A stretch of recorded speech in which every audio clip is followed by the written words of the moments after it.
अहमदाबाद का airplane crash जो कि एक काफी भयानक ट्रेजेडी थी जिसमें 250 से भी ज्यादा लोगों ने अपनी जानें गंवाई। लेकिन ये न्यूज तो आपको ऑलरेडी पता हो कि इसको एक हफ्ता भी होने आया है। इस वीडियो के अंदर हम जानते हैं इसमें गलती किसकी थी, कोई टेक्निकल इश्यू था, जो भी था इस वीडियो के अंदर हम पता लगाने का ट्राई करेंगे। सेकेंडली कि क्या इस हादसे को रोका जा सकता था या नहीं, वो भी आपको इस वीडियो के अंदर काफी हद तक पता चल जाएगा। बात करते हैं एयरप्लेन की, तो ये एक 787 ड्रीमलाइनर एयरक्राफ्ट था जिसका अकॉर्डिंग टू बोइंग और उनकी पीआर ये उनका एक सबसे सेफेस्ट एयरक्राफ्ट था। लेकिन ये तो इनका पीआर का कहना है।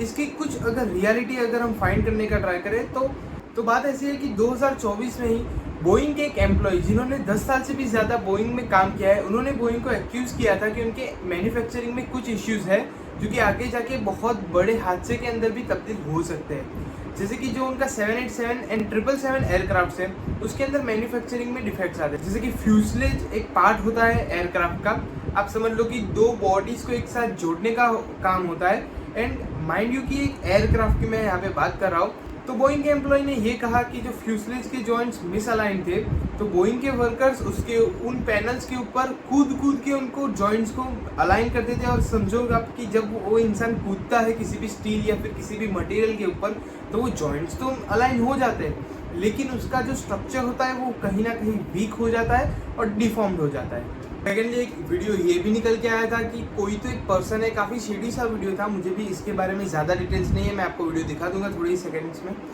लेकिन वो बोइंग के मैन्युफैक्चरिंग यूनिट में जाता है और वर्कर से पूछता है कि क्या आप उसमें खुद या अपनी फैमिली को ट्रैवल करवाना चाहोगे, तो वहाँ पे वर्कर्स बोलते हैं नहीं, वो कभी भी इस एरोप्लेन के अंदर अब खुद को या अपनी फैमिली को ट्रैवल करवाना नहीं चाहेंगे।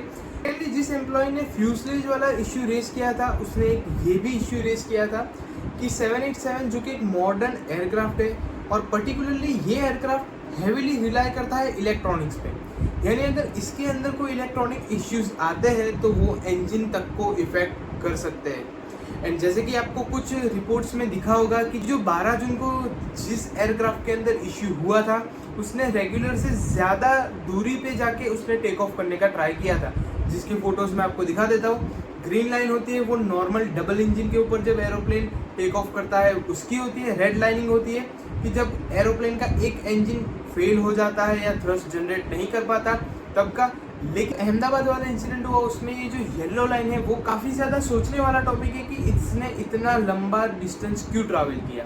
एक वीडियो ये भी इंटरनेट पे और स्पेशली एक्स जो कि पहले ट्विटर के नाम से आता था उस पर ये वायरल हो रहा था कि ये फ्लाइट के पहले जो पर्टिकुलर एरोप्लेन क्रैश हुआ था वो जब लैंड करा था अपनी प्रीवियस फ्लाइट से, उसके अंदर लोगों ने इश्यूज बताए थे कि जब वो एरोप्लेन के अंदर बैठे हुए थे एसी चल नहीं रहा था, इसके अंदर इश्यूज आ रहे थे, जैसे कि आप वीडियो देख सकते हो। We're almost about to taxi, but this AC is not working. Look at everyone, and it's so many people. They are using these magazines. AC is not working at all. And as usual, your TV screens are also not working. Neither this button for calling the cabin crew. Nothing is working. Nothing. Not even the light is working. Is this what you are providing? And as usual, that is why Air India is considered as one of the worst airlines in the world. AC is still not working, and today it is very hot in Delhi. And it's a Dreamliner 787. See, I'm sweating like hell. And we are here for the last 15 minutes. Nothing happening. Remote isn't working. None. तो एक modern aeroplane जिसके अंदर AC काम नहीं कर रहा, electronics काम नहीं कर रहे, इंजीनियर्स चेकिंग करने आते हैं एरोप्लेन की हर फ्लाइट के बाद, उनको इन चीज़ों पे ध्यान देना चाहिए था। लेकिन फिर इश्यूज यही रेज होके आते हैं जो कि पास्ट में भी इश्यूज रेज हुए थे कि बोइंग जो कि पहले अपनी सेफ्टी के लिए जाना जाता था अब मे बी एक प्रॉफिट सेंट्रिक ऑर्गेनाइजेशन बन के रह चुकी है।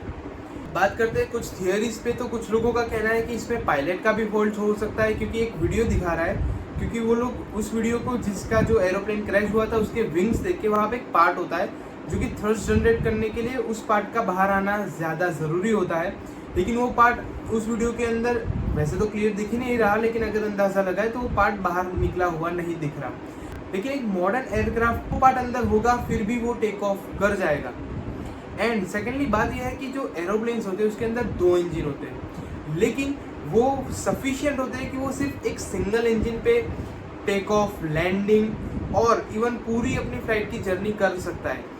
ये तो उसका सेकंड इंजन होता है for safety and for extra benefits कि उसको ज़्यादा थ्रस्ट मिले एंड जितनी ज़्यादा पावर होगी उतने ही ज़्यादा बेटर उसकी परफॉर्मेंस होगी इसके लिए।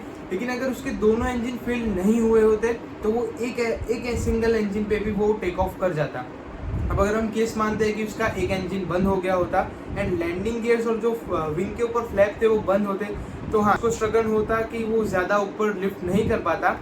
लेकिन अगर आप वीडियो को ध्यान से देखेंगे तो मैं आपको दिखा देता हूँ कि आप एरोप्लेन का ये फोटो देखिए, इसके अंदर बॉटम में आपको कुछ ऐसे सिंगल सा दिख रहा है, वो होता है रेड वो काम में आता है कि जब दोनों इंजन फेल हो जाते हैं या कोई मेजर इश्यूज आता है, टेंस बन जाता है एक एरोप्लेन के अंदर। और जो सर्वाइवर थे उनका भी ये कहना था कि जब एरोप्लेन ने डिसेंड करना चालू किया था तब लाइट्स फ्लिकर करने लगी थी, तो जो एरोप्लेन था वो खुद को बचाने के लिए जो उसका लास्ट सेफ्टी डिफेंस था उसने रेड को डिप्लॉय किया। एक बड़ा सा स्ट्रक्चर होता है जिसके अंदर एक टरबाइन सी लगी होती है, वो घूमती है ताकि एरोप्लेन को कहीं ना कहीं से बचाया जा सके। और ये मेजरली जब डुअल इंजन फेलियर होता है जो कि एयरप्लेन्स में काफ़ी रेयर है, तभी ये रेड डिप्लॉय होता है। एंड ओवरऑल अगर हम सभी सिनेरियोज के अंदर बात करें तो मुझे क्या लगता है, मेरा क्या ओपिनियन है इस एरोप्लेन क्यों क्रैश करा, तो मैं आपको बताता हूँ। हाईली चांसेस है, जो कि रेयर भी है, जो कि अभी किसी भी, ये सिर्फ एक थियरी है, ये कहीं पे प्रूव नहीं हुआ है। लेकिन पर्टिकुलरली अगर हम अहमदाबाद वाला इंसिडेंट देखें तो यहाँ पे डुअल इंजन फेलियर्स, या तो एक इंजन जब फ्लाइट टेक ऑफ कर रही थी तब, और उसके बाद सेकंड इंजन फेलियर के चांसेस काफ़ी ज़्यादा बढ़ जाते हैं। मैंने मेडे कॉल भी इशू किया था कि उनको कोई भी थ्रस्ट नहीं मिल रहा था, वो थ्रस्ट मिलने का कारण डुअल इंजन फेलियर हो सकते हैं। एक फोटो ये भी निकल के आया था जिसमें जो इंजन के फिन्स होते हैं वो आप देखिए एकदम ही इंटैक्ट है, लेकिन अगर एरोप्लेन का इंजन चल रहा होता तो ये भी जल गए होते, ये अंदर की साइड होते तो ये भी पूरे डिस्ट्रॉय हो गए होते। तो इस फोटो से भी हमको कहीं ना कहीं प्रूफ मिल जाता है कि इस एरोप्लेन के स्पेसिफिक केस में डुअल इंजन फेलियर की वजह से ये क्रैश हुआ होगा। अभी तक इन्वेस्टिगेशन एजेंसीज इसके दोनों ही ब्लैक बॉक्स को रिट्रीव कर चुकी है और उसके अंदर फर्दर इन्वेस्टिगेशन के बाद जब भी कोई अपडेट आएगी मैं आपको वीडियो बना के बताऊंगा। एंड मेरा तो यही कहना है कि ये जो एविएशन इंडस्ट्री के अंदर आज से नहीं, बोइंग का जो 737 मैक्स एरोप्लेन वाला इश्यू आया था जिसमें सॉफ्टवेयर की वजह से एक प्लेन क्रैश हुआ था जिसमें भी काफ़ी ज़्यादा लोगों ने अपनी जानें गंवाई थी, एंड सिमिलर केसेस पास्ट में भी होते आए हैं। मेरे हिसाब से मेन टॉपिक ये नहीं है कि किसकी गलती थी, एयर इंडिया, बोइंग की, पायलट की। क्योंकि एक नॉर्मल इंसान है साधारण से जो कि प्लेन की टिकट बाय करके सिर्फ जाते हैं, उन सभी को इकट्ठे होकर आवाज़ उठानी पड़ेगी सोशल मीडिया पे, नॉर्मल जगहों पे। जब भी आप किसी भी एयरपोर्ट पे जा रहे हो और आपको कोई भी अनयूजुअल चीज़ दिखे, आप तुरंत रिपोर्ट करिए, हायर अथॉरिटीज़ को रिपोर्ट करिए। अगर हायर अथॉरिटीज़ रिस्पॉन्ड नहीं कर रही है तो उसका फ़ोटो लेके ट्विटर पे डालिए। चलिए दोस्तों, मैं विश्व जैन आपको मिलता हूँ एक और नए वीडियो के अंदर इस केस के ऊपर। अगर और कोई न्यू अपडेट्स आए तो आपको इसी चैनल के ऊपर उसके वीडियोस देखने को मिल जाएंगे।